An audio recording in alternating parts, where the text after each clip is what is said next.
Travis Hunter, I think if they announced today that he was going to be a full-time wide receiver in the NFL, I think we'd be having a spirited debate between him and Ashton Jeanty for the 101. Not even just him and Tet for wide receivers, but I think we'd be having the Heisman argument carrying over into the draft season. But the problem is, I just don't think that's going to happen. It seems like a lot of people are really focusing on the defensive back portion, and then he'll be a wide receiver in packages. But man, this guy, even in a package situation, or even if there's a chance that he ends up being more featured as a wide receiver, he may be worth a shot in your rookie drafts. I mean, this guy is an absolute unicorn.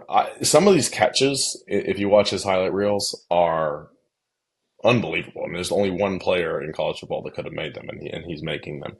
I think he's the best pure talent in this class.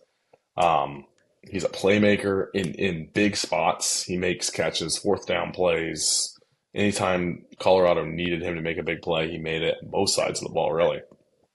It's definitely a riskier pick, like we said. But to me, if you're a team that you won the championship last year and you got the 112, maybe take a shot there. And really anywhere in the second round, I think you're looking at it's worth a shot.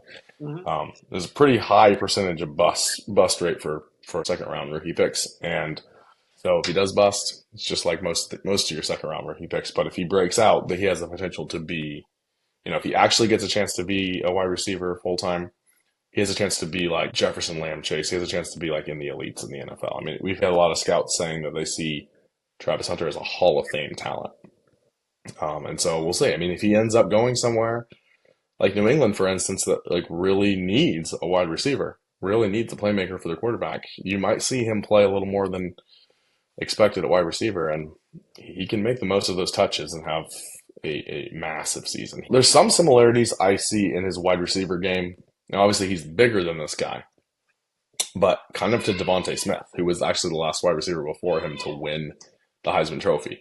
Just the way he's able to take over games in big spots, elusiveness, and just making unbelievable catches.